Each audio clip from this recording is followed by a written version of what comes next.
Welcome friends, welcome to my channel notes.com। और इस session में हम देखेंगे सेट थ्योरी के बारे में। ठीक है, सेट्स एक बहुत इम्पॉर्टेंट टॉपिक है फ्रेंड्स, जो कि बहुत सारे जो हायर लेवल के जो स्टडीज़ है उन सभी को ये अफेक्ट करता है। ठीक है, सेट्स से ही कहीं ना कहीं फंक्शंस निकलते हैं जो कि इंजीनियरिंग एंट्रेंस एग्जाम में बहुत बहुत इम्पोर्टेंट रखते हैं। विदाउट सेट्स थोड़ा मुश्किल होगा मैथमेटिक्स को एज इट इज़ समझना। ठीक है, मैथमेटिक्स, लॉजिक, ये सारी चीज़ों को समझने के लिए सेट्स की बहुत आवश्यकता होती है। ठीक है, तो आज हम देखेंगे सेट्स के बारे में। तो इंट्रोडक्शन टू सेट्स। सेट्स क्या होता है? Well defined collection of object is called a set. ठीक है, जो well defined collection of objects. ठीक है, तो एक ऐसा कलेक्शन जो कि बहुत वेल डिफाइंड है उसे हम सेट कहते हैं। ठीक है, एग्जाम्पल के तौर पे यहाँ देखिए, odd natural number less than 10। 10 से जितनी छोटी संख्याएं हैं, जितने नेचुरल नंबर्स हैं, वो हो गए 1, 3, 5, 7, 9। ये सारे ऑड नंबर्स हैं लेस देन 10। तो ये एक बहुत वेल डिफाइंड है कि ऑड नेचुरल नंबर्स हैं जो कि 10 से कम होने चाहिए।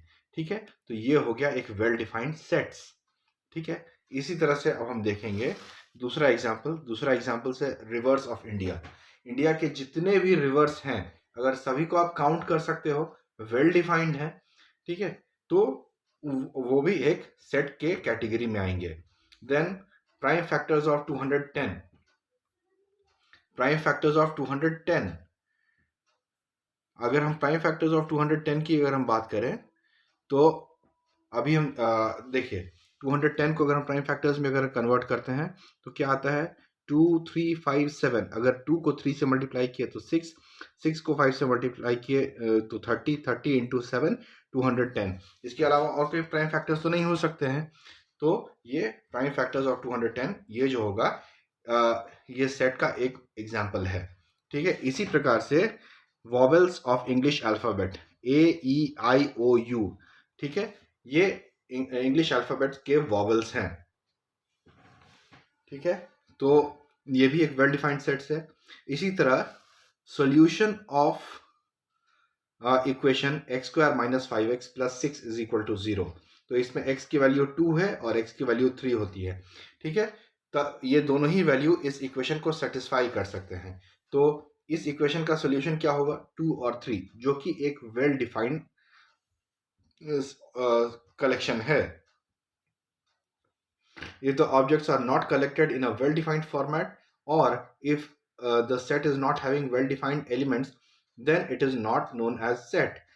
देखिए फ्रेंड्स, हमने यहाँ पे कहा कि well defined collection of objects जो होता है वो सेट्स होता है। लेकिन अगर एक कलेक्शन में well defined set of object नहीं रहे, ठीक है, तो आप उसे सेट नहीं कहेंगे। ठीक है,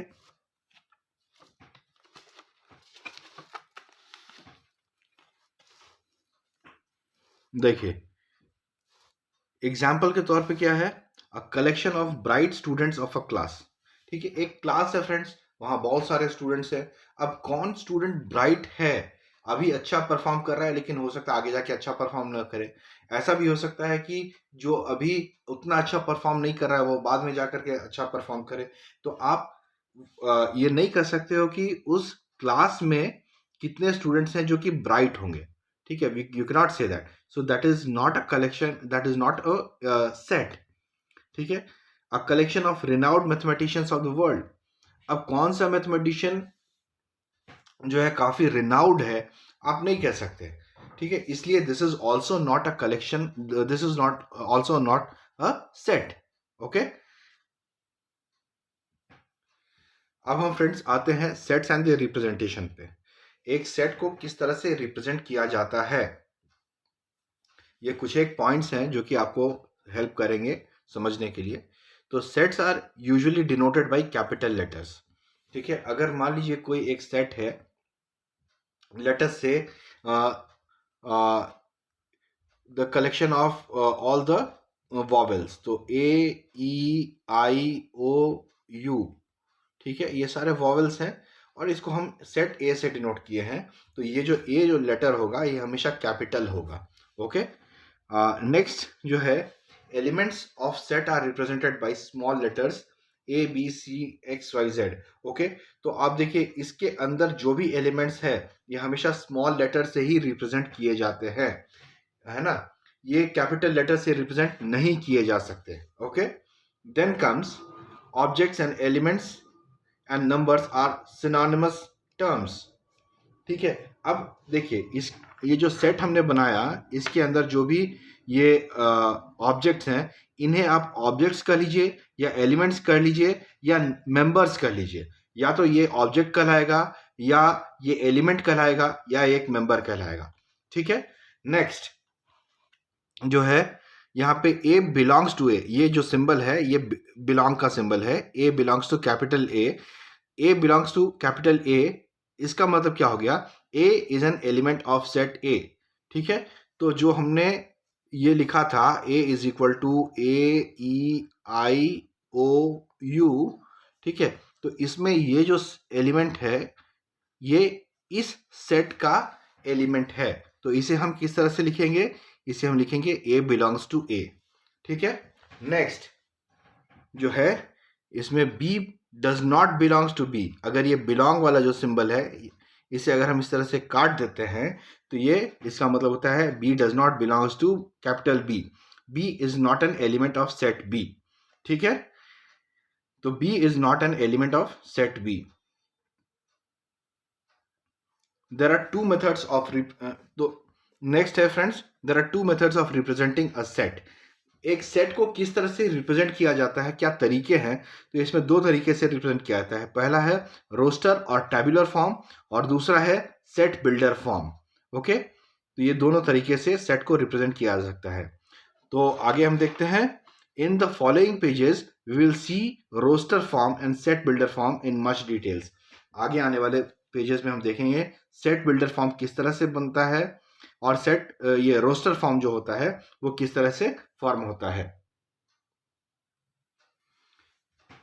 देखिए रोस्टर और टैबुलर फॉर्म, ऑर्डर देखिए रोस्टर और टैबुलर फॉर्म, रोस्टर फॉर्म या टैबुलर फॉर्म, इसको हम किस तरह से रिप्रेजेंट करते हैं, इसकी मदद, ये एक तरीका है सेट को लिखने का, सेट को रिप्रेजेंट करने का। तो इसको हम किस तरह से रिप्रेजेंट करते हैं वो हम यहाँ देखते हैं। Order in which elements are listed is immaterial. अब देखिए इसमें क्या होता है, एक सेट होगा, लेट से सेट ए, और इसमें कुछ एलिमेंट्स होंगे जो well defined collection of elements को ही सेट करते हैं। तो इसमें well defined collection of elements होंगे 1 2 3 4 5 6 7। ठीक है, यहाँ पे फ्रेंड्स हम एक चीज देखिएगा कि जो ऑर्डर होता है लिखने का वो कोई मटेरियल नहीं होता, वो इमटेरियल होता है। ऑर्डर मतलब क्या कि हम इन सारे एलिमेंट्स को हम आगे पीछे भी लिख सकते हैं। तो जैसे यहाँ पे 1 2 3 4 5 6 7 है, यहाँ पर 3 2 1 6 5 4 7 हो गया। ठीक है, नेक्स्ट है, अगर इस तरह से रिप्रेजेंट किया गया है b इज इक्वल टू 1 2 1 3 5 और डॉट डॉट डॉट डॉट, तो ये जो डॉट डॉट डॉट है इसका मतलब है क्या कि ये जो लिस्ट है ये इन्फिनिटी तक जा रहा है। ठीक है, अच्छा, नेक्स्ट जो एक बात है, दो elements are not generally repeated, elements are distinct. Elements जो होता है वो जनरली रिपीट नहीं होते हैं। एक सेट के अंदर में आप ऐसे नहीं लिख सकते हैं जैसे a इज इक्वल टू 1 1 3 3 5 7, ऐसे नहीं लिखा जा सकता है। ठीक है, फिर इसको लिखने का तरीका क्या होगा, this is wrong way. Correct तरीका क्या होगा फ्रेंड्स, ये 1 3 5 7, ठीक है, ये करेक्ट वे है। तो ये जो है ना, ये सेट को लिखने का करेक्ट तरीका है। यहाँ पे रिपीटिशन ऑफ एलिमेंट्स जो होता है वो अलाउड नहीं होता है, नॉट जनरली रिपीटेड। ओके, इसका एग्जाम्पल है फ्रेंड्स, यहाँ देखिए इसका एग्जाम्पल है the set of letters forming the word school. अगर हम मान लीजिए ये रोस्टर फॉर्म या टैबुलर फॉर्म में अगर हम स्कूल के जो लेटर्स हैं उसको हम लिखते हैं तो कैसे लिखेंगे, ऐसे तो स्कूल की स्पेलिंग होती है SCHOOL, लेकिन इसको लिखने के लिए SCHOL, क्योंकि यहाँ पे डबल ओ है तो इसे हम रिपीट नहीं करेंगे, एक सिंगल बार लिखेंगे। तो इस तरह से ये रोस्टर या टैबुलर फॉर्म होता है। ठीक है, एक छोटा सा रिकैप कर लेते हैं रोस्टर टैबुलर फॉर्म का। अब देखिए इसमें लिखने का तरीका क्या होगा। इसमें लिखेंगे हम एक सेट को एक कैपिटल लेटर से रिप्रेजेंट करेंगे और इसमें well defined collection of elements होंगे जो कि कर्ली ब्रेसेस में बंद होंगे, है ना। इसमें यह भी पॉसिबल है कि यहाँ पे डॉट डॉट डॉट दे करके, यानी इन्फिनाइट नंबर ऑफ एलिमेंट्स इसमें होंगे। इन्फिनाइट नंबर ऑफ एलिमेंट्स जो होते हैं वो वेल डिफाइंड होते हैं, वो अनडिफाइंड नहीं होते हैं। ठीक है, सो अगर इन्फिनिटी तक भी जा रहा है लेकिन वेल डिफाइंड है तो ये कलेक्शन ऑफ सेट, ये सेट कहलाएगा। ठीक है, नेक्स्ट जो चीज थी फ्रेंड्स, इसमें क्या है कि ऑर्डर कोई मायने नहीं रखता है। आप किसी भी ऑर्डर में लिखे 1 2 3 4 5 6 7 या 3 2 1 6 5 4 7 एक ही रहेगा। ठीक है, नेक्स्ट जो था कि इसमें रिपीटेशन ऑफ एलिमेंट्स नहीं होता है, रिपीटेशन ऑफ एलिमेंट्स नहीं होता है। तो आप देखिए यहाँ पे रिपीटेशन ऑफ एलिमेंट्स नहीं हो रहा है। अब देखिए फ्रेंड्स, जो हमारे पास है नेक्स्ट टॉपिक वो है सेट बिल्डर फॉर्म। एक सेट को सेट बिल्डर फॉर्म में किस तरह से रिप्रेजेंट किया जाता है। ठीक है, हम देखेंगे all elements of set possesses a single common property which is not possessed outside a cell, outside a set। तो देखिए जब हम सेट लिखते हैं, ठीक है, तो उसके अंदर जो भी एलिमेंट्स होते हैं, जो भी एलिमेंट्स होते हैं उनकी कुछ कॉमन प्रॉपर्टीज होती है। कॉमन प्रॉपर्टीज कहने का मतलब कि वैसी प्रॉपर्टीज जो कि उसी सेट के एलिमेंट्स पे लागू होती है। जैसे एग्जाम्पल के तौर पे set of all vowels in an English alphabet. तो ये क्या हो जाएगा फ्रेंड्स, मान लीजिए इसे हम कैपिटल वी से रिप्रेजेंट कर रहे हैं तो ये हो जाएगा AEIOU। ठीक है, तो इसे अगर हम सेट बिल्डर फॉर्म में अगर रिप्रेजेंट करेंगे तो कैसे हो जाएगा, V is equal to X is to X is a vowel in English alphabet.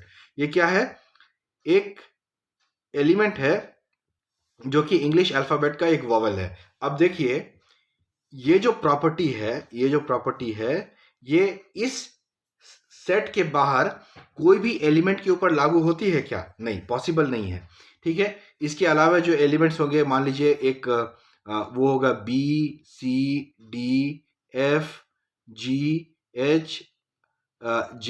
के एटसेट्रा एटसेट्रा। तो इन सारे के ऊपर में ये वाला जो प्रॉपर्टी है वो सिर्फ इसी सेट के ऊपर लागू होगी, ना कि इस सेट के ऊपर में। So this property is unique और एक्सक्लूसिव टू द सेट। ठीक है, अब यहां पे देखिए फ्रेंड्स, यहां पे ये जो x और यहां कोलन जो लगा हुआ है, इसका मतलब होता है x such that x is a vowel in English alphabet। Okay, और इसे पढ़ा जाता है x such that x is a vowel in English alphabet। ठीक है फ्रेंड्स, तो आपको सेट बिल्डर फॉर्म भी समझ में आया और जो टैबुलर फॉर्म या रोस्टर फॉर्म है वो भी समझ में आया। ठीक है, तो एक बार ब्रीफ रिकैप कर लेते हैं। देखिए अगर सेट बिल्डर फॉर्म की अगर हम बात करें, तो क्या होगा, इसको हम ऐसे लिखेंगे V is equal to X such that X is a vowel in English alphabet. ठीक है, और रोस्टर फॉर्म की अगर हम बात करें, रोस्टर फॉर्म या इसे हम टैबुलर फॉर्म भी कहते हैं। ठीक है, इसे हम टैबुलर फॉर्म भी अगर हम कहते हैं तो इसे हम कैसे रिप्रेजेंट करेंगे, इसी चीज को यहां लिखना है। तो सिंपल AEIOU, यानी कि टैबुलर या रोस्टर फॉर्म में ओनली एलिमेंट्स आएंगे। ठीक है, जबकि सेट बिल्डर फॉर्म में उसका डिस्क्रिप्शन होगा, उसके प्रॉपर्टीज का, उसके फीचर्स का डिस्क्रिप्शन होगा जो कि उसी सेट पे लागू होगा। ठीक है, नाउ अब हम देखेंगे common problems on sets, which of the following are sets. यहाँ देखिए कुछ क्वेश्चंस हैं जिसमें पूछा गया है आपसे कि इसमें से कौन से ऐसे प्रॉब्लम्स हैं, जो कौन से ऐसे ये जो क्वेश्चंस हैं जिनको कि आप सेट कहोगे, या कौन से ऐसे क्वेश्चंस हैं जिनको आप सेट नहीं कहोगे। ठीक है, तो the collection of all boys in a class, the collection of all boys in a class, क्या ये सेट है? तो yes, it is a set, क्योंकि आप एक क्लास में कितने बच्चे हैं, कितने लड़के हैं, उनको आप कंफर्म कर सकते हो कि कौन सेट कौन बॉयज है, कौन गर्ल्स है। ठीक है, तो ये एक सेट होगा। नेक्स्ट है collection of all months in a year, collection of all months in a year. ठीक है, एक साल में कितने महीने आते हैं, वो सभी के सभी जो होंगे वेल डिफाइंड है। There are 12 months in a year, Jan Feb March April May June July August September October November December. So वो क्या कराएगा, वो एक सेट होगा। Then the collection of most talented writers in India. देखिए friends, writers हमारे पास बहुत हैं, लेकिन कौन सा टैलेंटेड है, कौन सा टैलेंटेड नहीं है, हम ये डिफाइन नहीं कर सकते हैं। So the collection of most talented writers in India, आप ये नहीं कर सकते कि कौन टैलेंटेड है या नहीं, इसलिए इसे हम सेट नहीं मानेंगे। लेकिन अगर सिर्फ रहता collection of writers in India, तो वो एक सेट होता। ठीक है, क्योंकि जो लिखता है वो राइटर है, और वो आप उसे काउंट कर सकते हो कि कौन लिखता है, कौन नहीं लिखता है। ठीक है, so now the collection of all even integers, all even integers। ठीक है, it is not a set। ठीक है, क्यों? वैसे तो अगर देखा जाए तो कोई भी जो नंबर है, ऑल जो इंटीजर्स हैं, ऑल इवन इंटीजर्स, उसे हम कुछ इस तरह से लिख सकते हैं 2 4 6 8 10 12 14 16 18 20, ऐसे ऐसे करके इन्फिनिटी तक। लेकिन इसमें क्या है फ्रेंड्स की वेल डिफाइंड नहीं है। ठीक है, ये इन्फिनिटी मतलब कौन से नंबर पे जाके रुकेगा, इसे हम नहीं कर सकते हैं कि ये एक सेट हो सकता है या नहीं हो सकता है। So this is not a set. Okay, then comes another question, the collection of all stories by Munshi Premchand. Yes, Munshi Premchand जो एक बहुत बड़े राइटर थे, उन्होंने जो भी कहानियां लिखी उन्होंने, तो वो definitely will come under the heading of a set. ठीक है, that will definitely come under the heading of a set. क्यों? क्योंकि उन सारे स्टोरीज को आप काउंट कर सकते हो, आपको पता है कि कितने नंबर ऑफ स्टोरीज उन्होंने लिखी थी। एक well defined collection of object है, इसलिए ये एक सेट होगा। ओके, नेक्स्ट जो क्वेश्चन है वो है insert the appropriate symbol belong to और not belong to, belong to और not belong to in the blank spaces given. तो ए इज इक्वल टू 1 2 3 4 5 6, ये एक सेट दिया हुआ है। ये क्या है फ्रेंड्स, ये एक सेट है, और आपसे पूछा जा रहा है कि यहाँ जो भी एलिमेंट्स दिए हुए हैं, ये इस सेट को बिलोंग करेंगे या नहीं करेंगे, वो आपको बताना है। तो 5 belongs to A, 5 belongs to A. ठीक है, 5 तो ए के सेट ए में है ही। अगर 8 की बात करें तो 8 क्या इस सेट में है? नहीं, तो 8 does not belong to A, 0 does not belong to A, 4 belongs to A, 2 belongs to A, और 10 does not belongs to A. ठीक है, अब देखिए फ्रेंड्स, यहाँ पे क्या है, एक सेट दिया हुआ है, और आपको क्या करना है, इसे सेट बिल्डर नोटेशन में लिखना है। ये कौन सा फॉर्म हो गया फ्रेंड्स? ये हो गया टैब्यूलर फॉर्म या रोस्टर फॉर्म। ठीक है, और आपको किस में लिखना है? सेट बिल्डर फॉर्म में। तो सेट बिल्डर फॉर्म में लिखना है, यानी कि ये जो एलिमेंट्स जो इसमें दिए हुए हैं, इसकी कुछ कॉमन प्रॉपर्टीज को आपको समझना होगा, और उस हिसाब से इसको लिखना होगा। ठीक है, तो इसे हम देखते हैं क्या कि यहाँ जितना भी एलिमेंट्स है वो हर एक बार 1 से बढ़ रहा है, और इसके जो ये जो न्यूमरेटर पार्ट है, न्यूमरेटर पार्ट जो है ये हर बार 1 से बढ़ रहा है, और डिनोमिनेटर पार्ट जो है वो भी न्यूमरेटर प्लस 1 है। अगर मान लीजिए ये 1 है तो ये 1 प्लस 1 यानी 2 होगा, ये अगर 2 है तो 2 प्लस 1 यानी 3 होगा, ये 3 है तो ये 3 प्लस 1 यानी 4 होगा। तो हम इससे एक जनरल फॉर्म निकाल लेते हैं, n divided by n plus 1, और n क्या है, एक नेचुरल नंबर होगा फ्रेंड्स, ठीक है। तो a is equal to x such that x is equal to n divided by n plus 1, where n is a natural number and n is less than is greater than equal to 1 and less than equal to 6। तो n को अगर आप मान लीजिए यहाँ पे 1 रखते हैं, जो कि यहाँ पे दिया हुआ है, तो ये हो जाएगा 1 प्लस 1 2, और अगर n को आप 6 रखते हैं तो 6, तो यहाँ हो जाएगा 6 प्लस 1 7। तो n जो है 1 के बराबर हो सकता है या 1 से बड़ा हो सकता है, और n जो है वो 6 से छोटा हो सकता है या 6 के बराबर हो सकता है, ठीक है। तो ये कंडीशन दिया आपने, इस कंडीशन के हिसाब से जो है ये फॉर्मूला पे अगर हम वैल्यू सेट करेंगे तो हमारे पास ये एक नोटेशन आ जाएगा, ठीक है। तो अल्टीमेटली टैबुलर फॉर्म या रोस्टर फॉर्म को हमने सेट बिल्डर फॉर्म में कुछ इस तरह से डिनोट किया, ठीक है। अब देखिए यहाँ यही मैं आपको बोल रहा था कि लॉजिक क्या है इसका।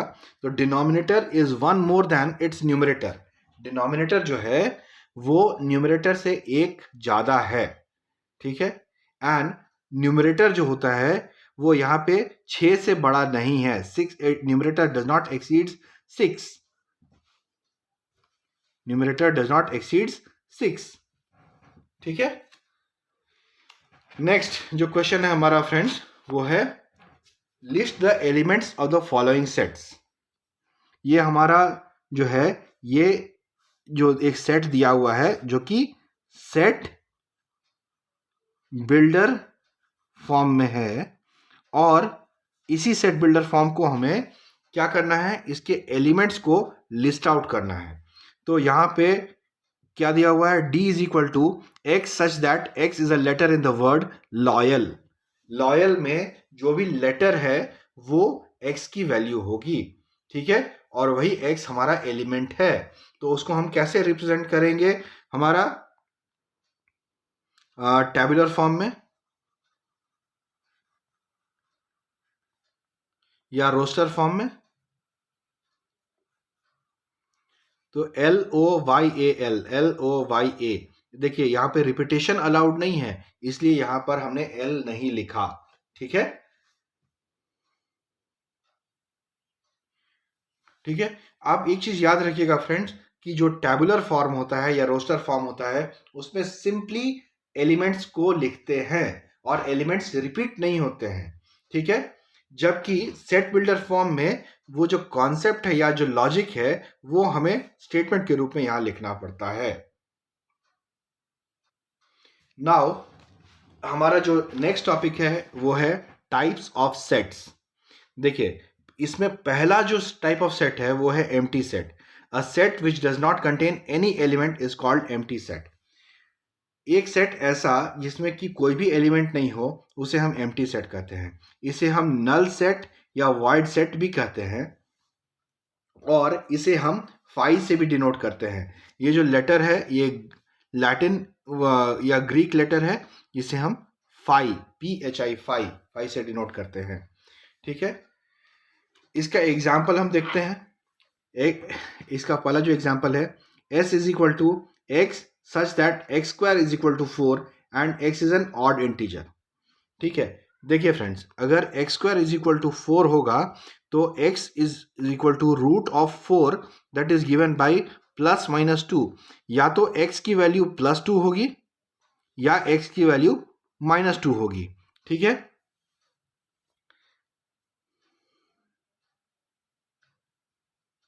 तो यहां पर ये x की वैल्यू या क्या होगी फ्रेंड्स, या तो +2 होगी या -2 होगी। लेकिन कंडीशन क्या कह रहा है कि x is an odd integer, x such that x square is equal to 4 and x is an odd integer. I am sorry friends, यहाँ पे देखिए अगर x की वैल्यू +2 या -2 होगी तो क्या x ऑड इंटीजर हो सकता है? नहीं, बिल्कुल नहीं हो सकता है। इसीलिए जो x की जो वैल्यू होगी वो ऑड इंटीजर हो ही नहीं सकती है। ठीक है, तो x की वैल्यू ऑड इंटीजर नहीं होगी, इसलिए s जो है यहां पर एक नल सेट हो सकता है। ठीक है, ठीक है, यहां कंडीशन क्या दिया हुआ है, x square is equal to 4, तो x square is equal to 4 मतलब x की वैल्यू या तो +2 होगी या -2 होगी। ठीक है, इसके अलावा तो कोई और वैल्यू नहीं हो सकती है। तो इसकी वजह से जबकि यहाँ पे एक और कंडीशन दिया हुआ है कि x should be an odd integer, तो x ऑड इंटीजर हो ही नहीं सकता है। ठीक है, तो इसलिए s जो है एक नल सेट है, यानी s को हमको कैसे डिनोट करना पड़ेगा, कुछ इस तरह से डिनोट करना पड़ेगा या ऐसे डिनोट करना पड़ेगा। ठीक है, अगर आप s कुछ इस तरह से लिखते हो, कुछ इस तरह से लिखते हो, तो आप जान लीजिए कि ये जो कर्ली ब्रेसेस के अंदर जो फाई आपने लिखा है, ये फाई एक एलिमेंट हो जाएगा। ठीक है, इसलिए इसे हम नल सेट नहीं कर सकते हैं। ठीक है, s is equal to phi अगर हम इस तरह से लिखते हैं तो ये एक नल सेट होगा, या फिर अगर कर्ली ब्रेसेस के अंदर कोई भी एलिमेंट नहीं लिखा हुआ है तो ये एक नल सेट होगा। लेकिन अगर हम इस तरह से लिखते हैं, कर्ली ब्रेसेस के अंदर अगर फाई भी लिखते हैं तो ये एक नल सेट नहीं कहलाएगा। ठीक है, तो आपको जब भी लिखना है नल सेट तो ऐसे लिखना होगा, ऐसे नहीं। ठीक है, अब देखिए नेक्स्ट जो एग्जांपल है नल सेट का, p is equal to x such that x lies between 1 and 2 and x is a natural number. आपको एक बात बता दूं फ्रेंड्स कि जो नेचुरल नंबर होता है 1 और 2 के बीच में कोई और नेचुरल नंबर नहीं पॉसिबल है। ठीक है, देयरफॉर s क्या है, s जो है वो एक नल सेट है। ठीक है, तो होप आपको एम्प्टी सेट्स या नल सेट या वाइड सेट के बारे में बात समझ में आई होगी। नेक्स्ट हम देखेंगे फाइनाइट सेट के बारे में। A set which consist of a definite number of elements is called finite set. ठीक है, एक सेट ऐसा है जिसमें कि डेफिनेट नंबर ऑफ एलिमेंट्स होंगे तो उसे हम फाइनाइट सेट कहेंगे। ठीक है, तो डेफिनेट नंबर मतलब, डेफिनेट नंबर ऑफ एलिमेंट्स मतलब जिसे हम काउंट कर सकते हैं, या काउंटेबल नंबर ऑफ एलिमेंट्स जो होंगे अगर वो होते हैं तो इसे हम फाइनाइट सेट कहेंगे। आपको पता हो फ्रेंड्स कि एक एम्प्टी सेट जो होता है वो भी एक फाइनाइट सेट होता है, क्योंकि आप उसमें जानते हैं कि 0 नंबर ऑफ एलिमेंट्स हैं। ठीक है, नेक्स्ट इसका अगर हम एग्जाम्पल की बात करें, एग्जाम्पल क्या है, a इज इक्वल टू 1 2 3 4 5, इसमें कितने नंबर ऑफ एलिमेंट्स है, 5। b is equal to a b c d e, इसमें कितने नंबर ऑफ एलिमेंट्स है, 5। सारे काउंटेबल है। m is a set of days in a week. Set days in a week कौन कौन से होते हैं, Sunday Monday Tuesday Wednesday Thursday Friday Saturday again. ठीक है, तो इसमें कितने हो गए, 7 डेज। ठीक है, तो m जो हो गया वो भी एक सेट हो गया, एक फाइनाइट सेट हो गया। और c is equal to man in the world, एक इस पूरी दुनिया में कितने मैन हैं, कितने पुरुष हैं, वो आप काउंट एक्चुअली किया जा सकता है। ठीक है, तो वो भी एक फाइनाइट सेट कहलाएगा।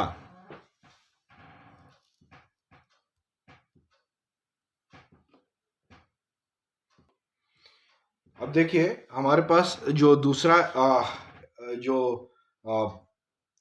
जो टाइप ऑफ सेट है वो है इनफाइनाइट सेट। ठीक है, a set which consist of indefinite number of elements is an infinite set. ठीक है, देखिए जहां इनडेफिनेट नंबर ऑफ एलिमेंट्स होंगे वो क्या कहलाएगा, इनफाइनाइट सेट। तो इसमें अनकाउंटेबल नंबर ऑफ एलिमेंट्स होते हैं, अनकाउंटेबल नंबर ऑफ एलिमेंट्स होते हैं, तो ये क्या कहलाएगा, इनफाइनाइट सेट। ठीक है, एग्जाम्पल के तौर पे n is equal to all natural numbers. देखिए फ्रेंड्स, अगर कहीं कहीं पे ऐसा लिखा होता है कि इनफाइनाइट सेट को हम सेट नहीं मानते हैं, कहीं कहीं पे ऐसा लिखा रहता है कि इनफाइनाइट सेट को इनफाइनाइट सेट के रूप में मान्यता प्राप्त होती है। लेकिन फ्रेंड्स मैं आपको बता दूं कि अगर वेल डिफाइंड एलिमेंट्स नहीं होंगे तभी वो सेट नहीं कहलाएगा। अगर इनफाइनाइट हुए तो उसे आप सेट कर सकते हो, लेकिन उसमें वेल डिफाइंड होना चाहिए। ठीक है, जैसे n is equal to all natural numbers, ये ऑल नेचुरल नंबर्स जो हुए वो सारे के सारे जो नंबर्स हुए वो इनफाइनाइट सेट के कैटेगरी में आ गए। g is equal to set of all points in a line, एक लाइन पे कितने पॉइंट्स हो सकते हैं? Definitely infinite number of lines होंगे, इनफाइनाइट नंबर ऑफ पॉइंट्स होंगे एक लाइन के ऊपर में। ठीक है, तो ये जो इनफाइनाइट सेट ऑफ जो लाइन पॉइंट्स हुए एक लाइन के ऊपर में, ये भी, इसको अगर आप इस तरह से लिखते हैं कि set of all points in a line, तो ये भी एक सेट कहलाएगा, ये एक इनफाइनाइट सेट है। Now coming towards another topic that is equal set. देखिए, two sets are said to be equal if they have exactly the same elements and all the same number of elements are called equal sets. ठीक है, दो sets को अगर आप तभी equal बोल सकते हो जब उसमें सेम एलिमेंट्स हो और सेम नंबर ऑफ एलिमेंट्स भी हो। यानी कि नंबर ऑफ एलिमेंट्स को अगर काउंट करिए, अगर सेट ए में 5 है तो सेट बी में भी 5 होना चाहिए, और जो एलिमेंट्स हो वो दोनों में एक जैसे होने चाहिए। हालांकि दोनों का ऑर्डर डिफरेंट हो सकता है। ठीक है, तो आप एग्जाम्पल के तौर पे देखिए, a is equal to 1 2 3 4, b is equal to 3 1 4 2। आप देखिए a is equal to b, क्यों? क्योंकि नंबर ऑफ एलिमेंट्स कितने हैं इसमें? 1 2 3 4, और इसमें 1 2 3 4। तो जितने नंबर ऑफ एलिमेंट्स a में है उतने ही नंबर ऑफ एलिमेंट्स b में भी है, और जो भी एलिमेंट्स a में है वही एलिमेंट्स b में भी है, तो दोनों इक्वल हो जाएंगे। ठीक है, next, A is a set of letters in alloy। तो alloy जो हम लिखते हैं तो इसमें नंबर ऑफ जो एलिमेंट्स होंगे वो क्या होंगे? ALOY। ठीक है, ये alloy। B is a set of letter loyal, LOYA। ठीक है, अब देखिए रेपिटेशन नहीं हो रहा है। अब देखिए कि इसमें भी ALOY है, इसमें भी ALOY है, तो नंबर ऑफ एलिमेंट्स भी सेम हो गए और एलिमेंट्स भी सेम हो गए, इसलिए A is equal to B। Now हमारा जो अगला टॉपिक है वो है इक्विवेलेंट सेट।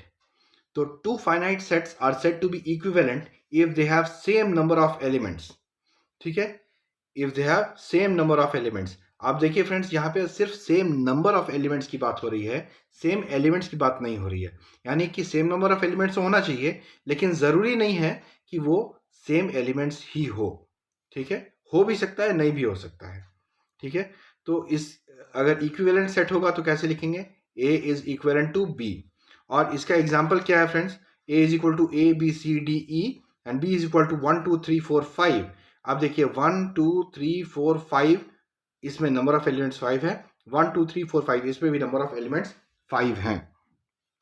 ठीक है, तो क्या है, उसी तरह से आप देखिए set of letter of the word loyal, इसका क्या हो जाएगा? LOYA, और set of the letters of the word alloy, तो इसका क्या हो जाएगा? ALOY। Number of elements same है। ठीक है, नंबर ऑफ एलिमेंट्स सेम है। आप ये देखिए, इसमें नंबर ऑफ एलिमेंट्स सेम है लेकिन एलिमेंट्स सारे सेम नहीं है, तो इसमें ज़रूरी नहीं है कि आपको सेम एलिमेंट्स होने चाहिए। So A is equivalent to B आप लिख सकते हो। इस केस में A is equivalent to B हो जाएगा इस केस में, और A इक्वल टू B भी हो जाएगा। ठीक है, यहाँ पे एक चीज ध्यान देने वाली बात है फ्रेंड्स कि an equal set is always an equivalent set, but an equivalent set may not be equal set. Equal set जो होगा वो इक्विवेलेंट सेट होगा ही होगा, लेकिन एक इक्विवेलेंट सेट जो होगा वो जरूरी नहीं है कि वो इक्वल सेट हो ही।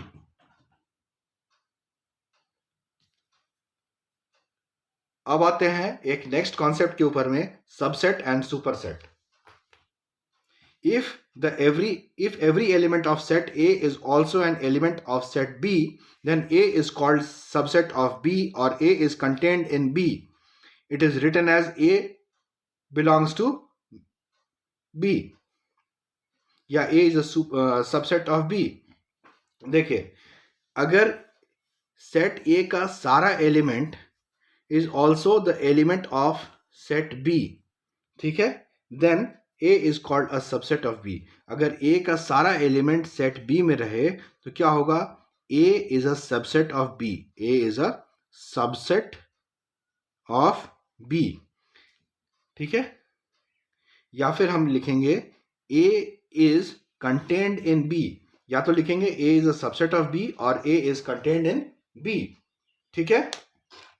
इसी तरह से हम एग्जाम्पल देखते हैं कि लेट्स से हमारे पास दो सेट्स है, ए और बी.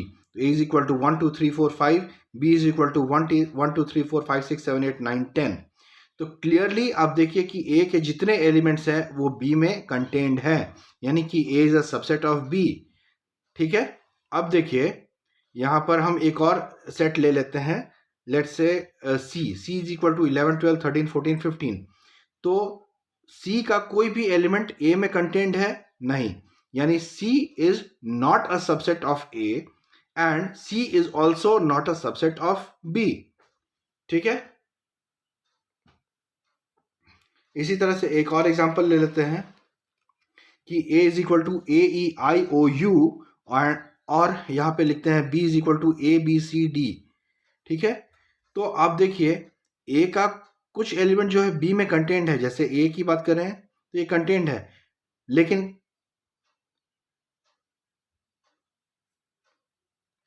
यहां बात हो रही थी कि क्या सारे के सारे एलिमेंट्स ए के बी में कंटेंट हैं, तो नहीं, सारे के सारे एलिमेंट्स तो नहीं है.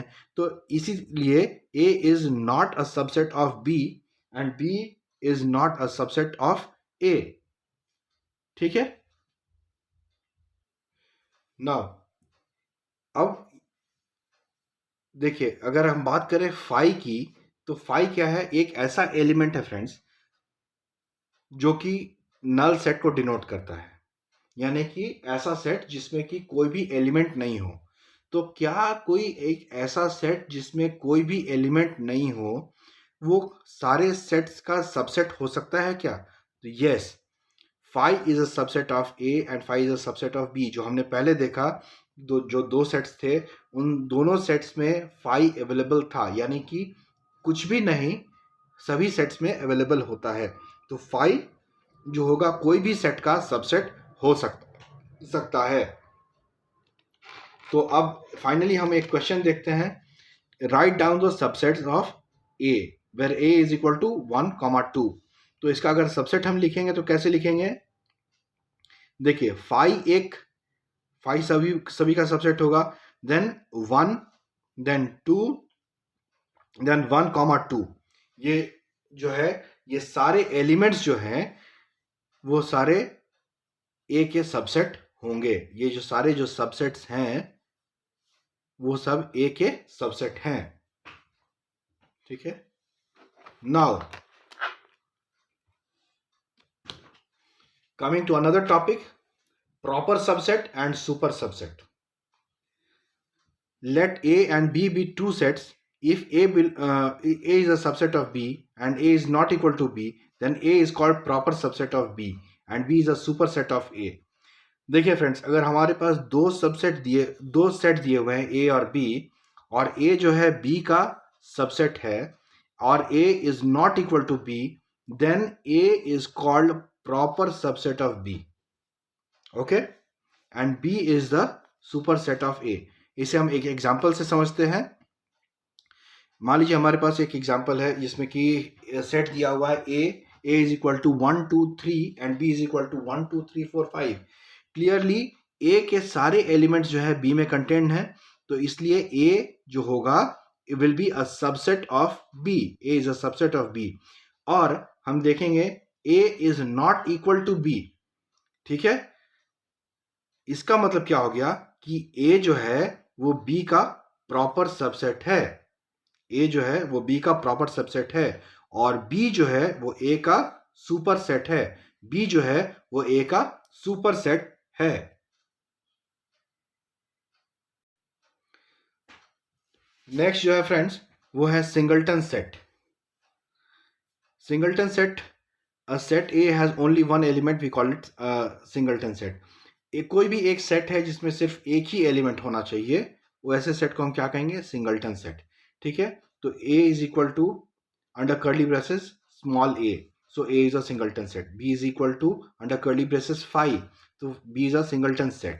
लेकिन C is equal to 5 अगर लिखते हैं तो C is not a singleton set but एक नल सेट है। यानी कि अगर ये कर्ली ब्रेसेस में होता तो ये सिंगलटन सेट हो जाता, अगर कर्ली ब्रेसेस में नहीं है, नॉर्मली लिखे हैं, तो ये एक नल सेट है। ठीक है, नेक्स्ट जो है जिसे हम कहते हैं पावर सेट, ये क्या है? It is a collection of all subsets of A. मान लीजिए हमारे पास एक सेट दिया हुआ है, उसके जितने भी सबसेट्स हैं सभी के कलेक्शन को हम पावर सेट कहेंगे। It is denoted by P A. In P A every element is a set. जितने भी एलिमेंट्स होंगे वो सभी के सभी उस सेट, जो भी एलिमेंट होंगे वो पावर सेट के एलिमेंट भी होंगे। ठीक है, number of power set elements is given by n is equal to P A is equal to 2 to the power m, where m is equal to n A. इसे एक example से समझते हैं। मान लीजिए एक सेट है a इज इक्वल टू 1 2, तो इसका पावर सेट हम कैसे लिखेंगे? P A is equal to 5 1 2 1 2 और ये अंडर कर्ली ब्रेसेस होगा। तो ये हो गया इसका पावर सेट, जिसमें कि इसके सारे एलिमेंट्स जो हैं वो इसके सबसेट्स होंगे। इस पावर सेट के, इस सेट के जो भी एलिमेंट्स हैं वो सारे के सारे एलिमेंट्स इस पावर सेट के इस पावर सेट के क्या होंगे? सबसेट्स होंगे। ठीक है, तो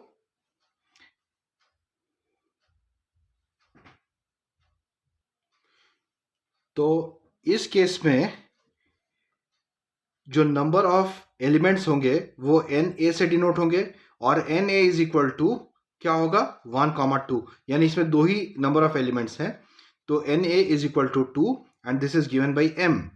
ठीक है, तो number of power set elements क्या होगा? N of P A. इस ये number of power set elements है, ये पावर सेट हो गया। इसे अगर हम इस तरह से n लिखते हैं तो ये number of power set elements होगा, and that is given by 2 to the power m। और m क्या है? Number of elements of set A. Number of elements of set A, number of elements of set A कितना दिया हुआ है यहाँ पे? 2। तो number of power set elements कितने होने चाहिए? n of P A is equal to 2 to the power m होना चाहिए। तो 2 to the power m यानी 2 to the power 2, this is equal to 4। अब देखिए यहाँ पे number of elements of set A कितना है? 2, और number of power set elements कितना है? 2 to the power m, या इसे हम ऐसे लिख सकते हैं 2 to the power n a, this is equal to 2 to the power 2, this is equal to 4। यहाँ पे 4 आ रहा है, तो number of power set elements को हम वेरीफाई करते हैं। देखिए 4 आना चाहिए, तो 1 एलिमेंट हो गया इस पावर सेट का, ये दूसरा एलिमेंट हो गया इस पावर सेट का, तीसरा एलिमेंट हो गया, और ये चौथा एलिमेंट हो गया। तो number of power set elements कितने होंगे? वो हमेशा 4 होंगे with the help of this formula. अगर गिवन सेट का एलिमेंट्स जो है वो 2 है तो।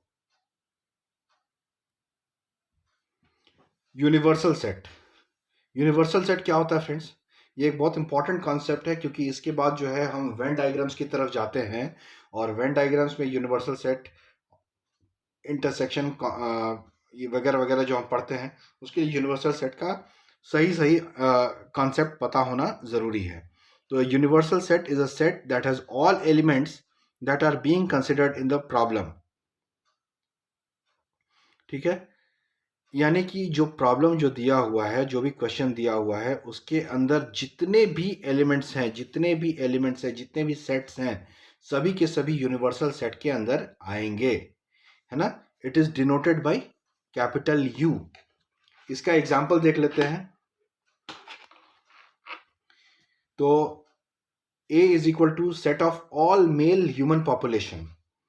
ठीक है, B is equal to set of all female human population and U is equal to set of all human population. देखिए फ्रेंड्स, अगर हम बात करें अगर ह्यूमन पॉपुलेशन की, तो उसमें बेसिकली मेल और फीमेल ही होते हैं। आप चलिए C भी मान लीजिए, C is equal to set of all transgender population, transgender population. ठीक है, तो ये तीनों सेट मिलकर के जो है, जहाँ की मेल पॉपुलेशन हो गया, फीमेल पॉपुलेशन हो गया, ट्रांसजेंडर पॉपुलेशन हो गया, इन सभी को मिलाकर के ह्यूमन पॉपुलेशन बनेगा। तो ह्यूमन पॉपुलेशन यूनिवर्सल सेट हो गया। ठीक है, इसी तरह से एक दूसरा एग्जांपल हम देखते हैं।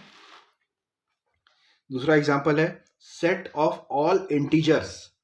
ठीक है, set Z is the set of all integers, set R is a set of all real numbers, set Q is a set of rational numbers and Q।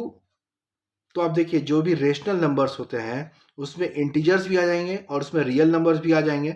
ठीक है, तो यहाँ इस कंडीशन में Q जो हुआ एक यूनिवर्सल सेट कहलाएगा। नेक्स्ट जो हमारा टॉपिक्स है वो वेन डायग्राम। वेन डायग्राम क्या होता है friends? The pictorial representation of a set using rectangle, circle, ellipse etcetera is called a Venn diagram. तो एक सेट को हम कैसे रिप्रेजेंट करते हैं फ्रेंड्स? इसमें पिक्टोरियल यानी एक पिक्चर से रिप्रेजेंट करते हैं, और उस पिक्चर में बेसिकली हम किसका यूज करते हैं? Rectangle, circle, ellipse. ठीक है, तो ये वेन डायग्राम कहलाएगा। एग्जाम्पल के तौर पर हम यहाँ देखते हैं, यूनिवर्सल सेट दिया हुआ है 1 2 3 4 5 6 7 8 9 10। ठीक है, ये एक यूनिवर्सल सेट है जिसको कि हमने रेक्टेंगल से डिनोट किया है।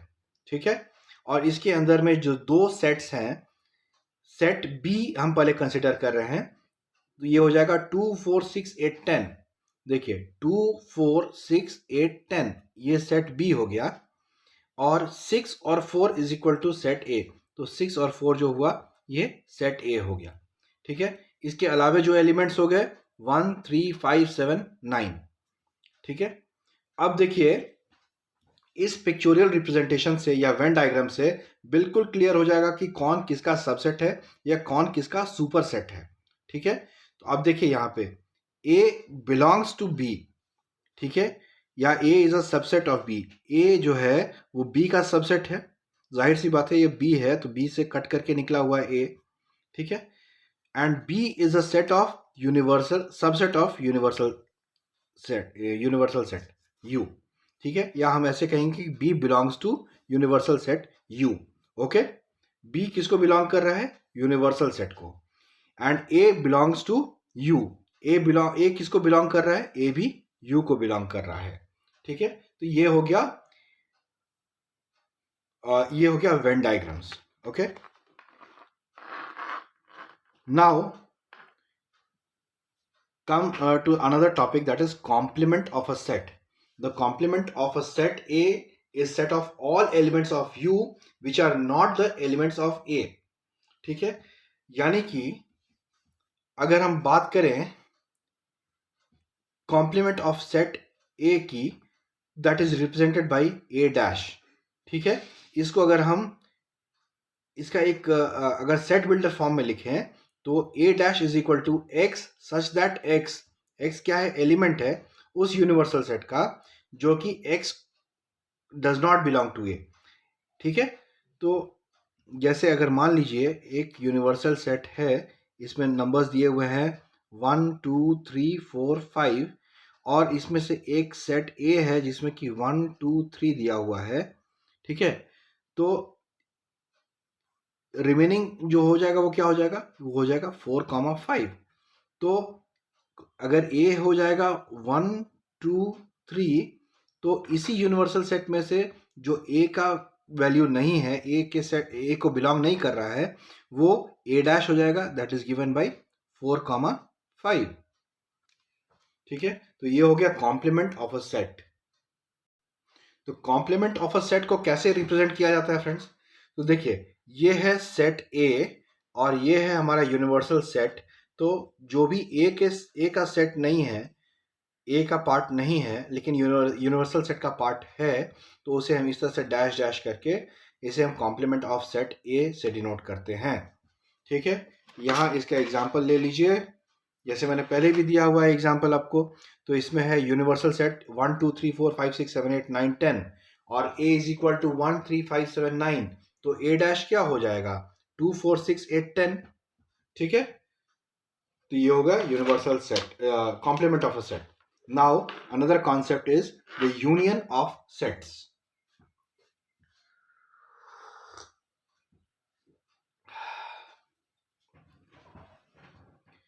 देखिए यूनियन ऑफ सेट्स में क्या होता है, the union of two sets A and B is a set C which consist of all those elements which are either in A और इन बी।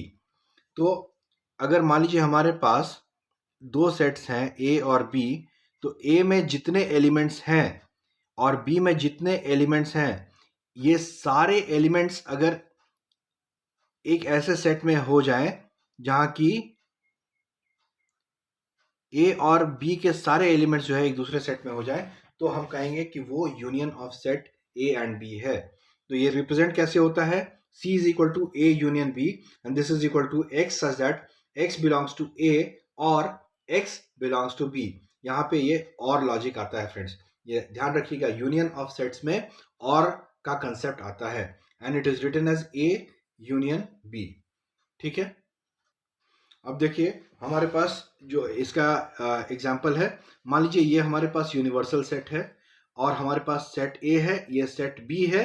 अगर जो सेट ए के अंदर में जो एलिमेंट्स हैं और सेट बी के अंदर में जो एलिमेंट्स हैं, ये दोनों आपस में मिल जाए तो ये हो जाएगा ए यूनियन बी। ठीक है, एग्जाम्पल के तौर पे A is equal to 2 4 6 8 and B is equal to 6 8 10 12, तो ए यूनियन बी क्या हो जाएगा, देखिए 2 4 ए से लिया, 6 8 इन दोनों में कॉमन है उसको भी लिया, और बी में है 10 और 12। तो जो भी एलिमेंट्स ए और बी में इंडिविजुअली थे वो ए यूनियन बी में ऑटोमेटिकली प्रेजेंट रहेंगे। Now another the concept is intersection of sets. ये बहुत इंपॉर्टेंट कॉन्सेप्ट है फ्रेंड्स। देखिए इंटरसेक्शन ऑफ सेट्स में क्या होता है, the intersection of set A and B is a set of all elements which are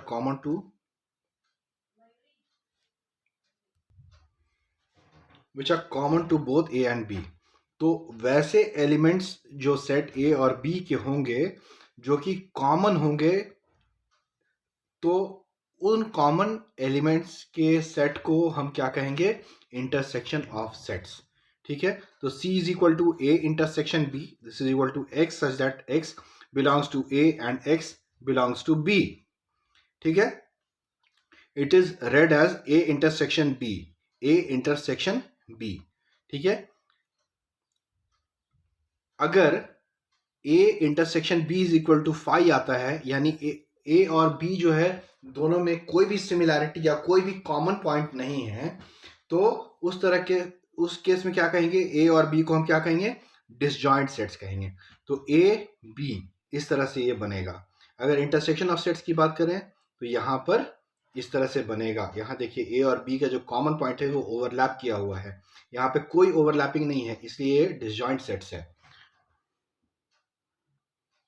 ठीक है, ये देखिए ए और बी का कॉमन पॉइंट है इसलिए ये इंटरसेक्शन ऑफ सेट्स है, और ए और बी में कोई कॉमन पॉइंट नहीं है इसलिए ये डिसजॉइंट सेट्स है।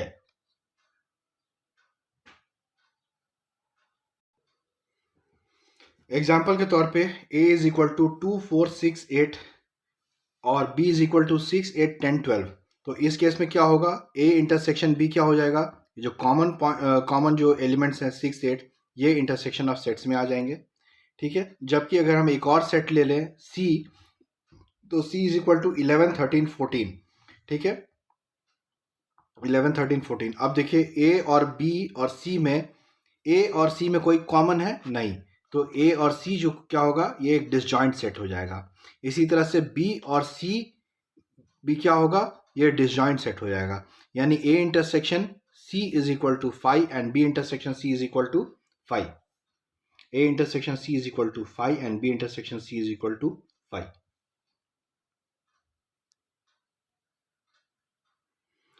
देखिए अगर हम बात करें डिफरेंस ऑफ सेट्स की, ठीक है, तो difference of set A and B is given as A minus B.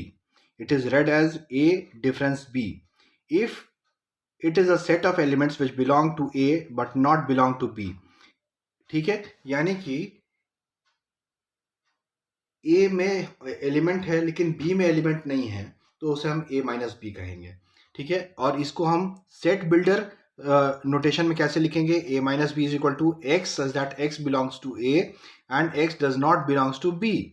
ठीक है, X belongs to A and X does not belong to B.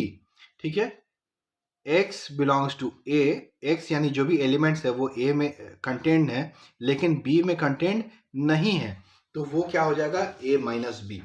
ठीक है, एग्जाम्पल के तौर पे हम देखते हैं यहाँ पे a is equal to 1 2 3 4 5 6 and b is equal to 2 4 6 8.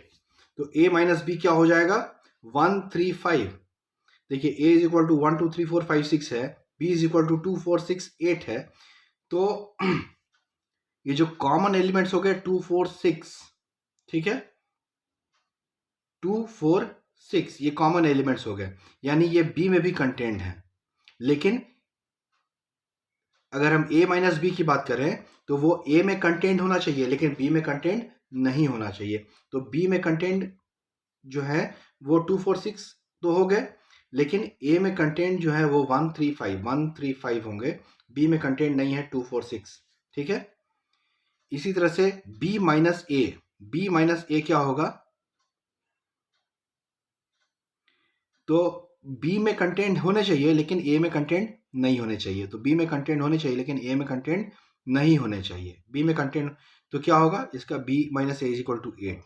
यहां आप देखिएगा कि a minus B is not equal to b minus A. ठीक है, नाउ अभी तक जो भी हमने सीखा उन सारी चीजों को एक जगह पर करने का वक्त आ गया है. अभी हम पढ़ेंगे लॉज ऑफ सेट थ्योरी.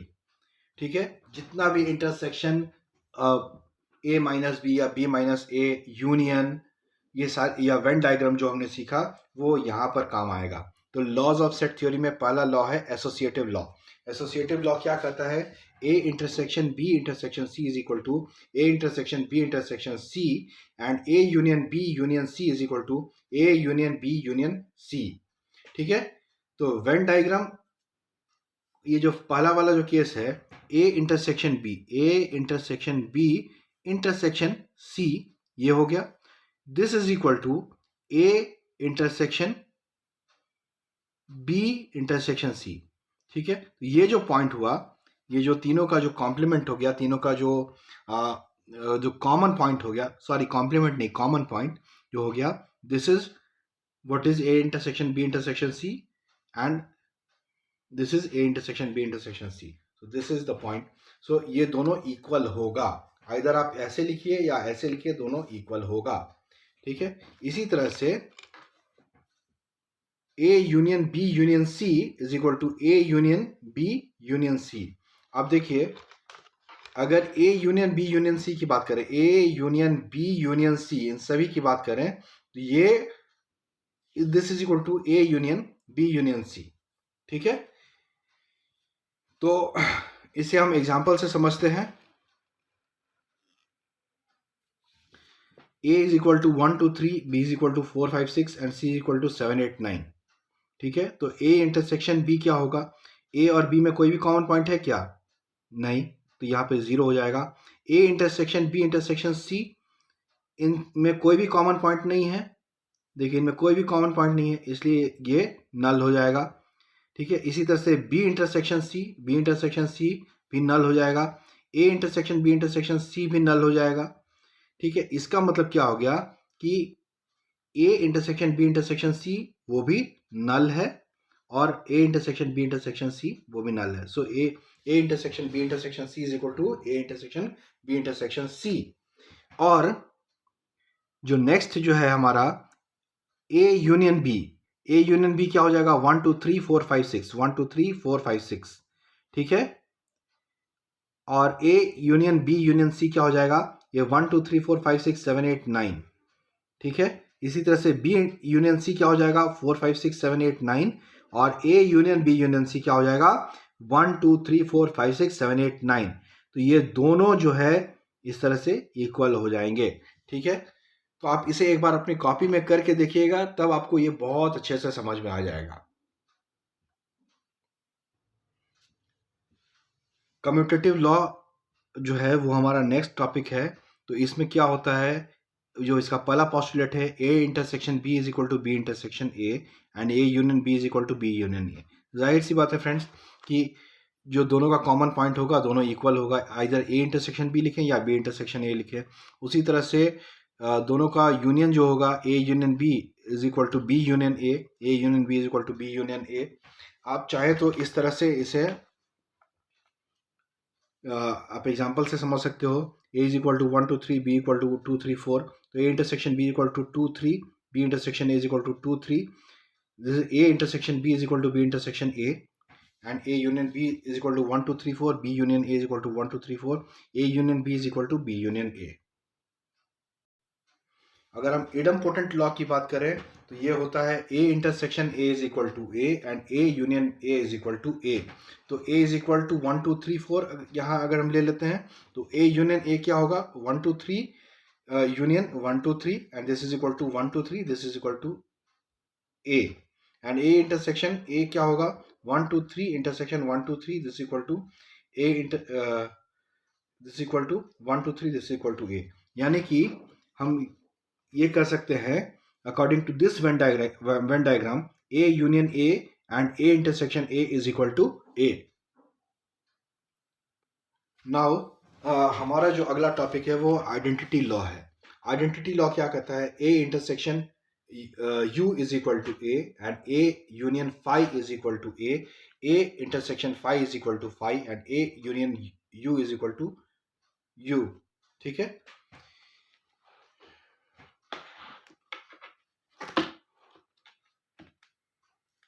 तो अगर हम इसके वेन डायग्राम की बात करें A intersection U is equal to A, ये ए है और ये यू है। अगर दोनों को इंटरसेक्शन निकालते हैं तो यूनिवर्सल सेट और ए के बीच में जो कॉमन होगा वो क्या होगा, वो सेट होगा, वो वही सेट होगा, ठीक है। इसके एग्जांपल 1 2 3 4 5 6 को अगर हम यूनिवर्सल सेट मान लेते हैं और ए इक्वल टू 1 2 3 अगर है तो ए इंटरसेक्शन यूनिवर्सल सेट क्या हो जाएगा 1 2 3 and that is nothing but A, ठीक है। अब हम A union phi is equal to A, ये Venn diagram for phi is not possible. तो देखिए क्या है, फाई एक नल सेट है और नल सेट का वेन डायग्राम पॉसिबल नहीं हो सकता है, ठीक है, क्योंकि इसमें कोई एलिमेंट ही नहीं होता है। तो अगर हम मान लीजिए A is equal to 1 2 3, phi is equal to 0, तो ए यूनियन फाई क्या होगा 1 2 3 हो जाएगा, है ना। तो this is nothing but A, so A union phi is equal to A intersection phi is equal to phi. Again when diagram possible नहीं है, इसलिए ए इंटरसेक्शन फाई क्या हो जाएगा, इन दोनों में कॉमन क्या है फ्रेंड्स, कुछ भी कॉमन नहीं है, यानी कि कुछ भी कॉमन नहीं है यानी फाई हो जाएगा। तो intersection phi is equal to phi, ठीक है। नेक्स्ट क्या है, ए यूनियन यूनिवर्सल सेट क्या होगा, यूनिवर्सल सेट से कोई भी सेट को यूनियन करोगे तो वो यूनिवर्सल सेट ही हो जाएगा। एग्जाम्पल के तौर पे ए इज इक्वल टू 1 2 3 और यूनिवर्सल सेट है 1 2 3 4 5 6, इन दोनों को यूनियन करोगे तो जो इन यूनिवर्सल सेट और इस सेट में कॉमन है वो सभी एक ही जगह पर आ जाएगा। तो ए यूनियन यूनिवर्सल सेट हो जाएगा 1 2 3 4 5 6 and that is nothing but you. Now हमारा जो नया टॉपिक है वो है डिस्ट्रीब्यूटिव लॉ। डिस्ट्रीब्यूटिव लॉ क्या कहता है, A intersection B union C is equal to A intersection B union A intersection C and A union B intersection C is equal to A union B intersection A union C, ठीक है। तो A intersection B union C is equal to A intersection B union A intersection C. अब देखिए ये जो diagrams है ना, पहले क्या करोगे, ये डायग्राम्स को आपको बनाना है, पहले क्या करोगे बी यूनियन सी बनाओगे, बी यूनियन सी ये हो गया। अब इसमें ए का इंटरसेक्शन कर दोगे, इंटरसेक्शन मतलब कि ये हिस्सा जो आ रहा है ये हिस्सा जो होगा ये A intersection B union C है, ठीक है। और इसमें क्या है, A इंटरसेक्शन B तो ये कॉमन एरिया हो गया, और ये हो गया A इंटरसेक्शन C, ठीक है। अब क्या है, इन दोनों का यूनियन कर दोगे तो भी यही पॉइंट, ये शेडेड एरिया आएगा। तो इसका मतलब A इंटरसेक्शन B होगा, A intersection B union C जो होगा that is equal to A intersection B union A intersection C, ठीक है। इसी तरह से जो है हमारा दूसरा पोस्टुलेट है that is A union B intersection C is equal to A union B intersection A union C। A union B intersection C, A union B intersection C, B intersection C ये हो गया, और इससे A को union कर देंगे तो ये पॉइंट हो गया, ये RHS हो जाएगा A union B intersection A union C। देखिए A यूनियन B ये हो गया और A यूनियन C ये हो गया। इन दोनों का अगर इंटरसेक्शन निकालें तो A intersection A union B intersection A union C, ठीक है। तो ये पॉइंट हो गया, ठीक है। तो अल्टीमेटली हमारा प्रूव हो जाता है A union B intersection C is equal to A union B intersection C, ठीक है। तो फ्रेंड्स जितना भी वेन डायग्राम्स मैंने आपको बताया है, आप उसको कोशिश करोगे कि एक जगह बना करके, खुद से बना करके देखें, तभी आपको वो सारे कॉन्सेप्ट समझ में आएंगे, ठीक है। तो इसके बाद जो मेरी वीडियो जो आएगी उसका जो टॉपिक होगा एप्लीकेशंस ऑफ सेट्स, और इसके बाद जो वीडियो आएगी उसमें होगा Cartesian product of sets. So stay tuned with my channel notes.com. Thank you.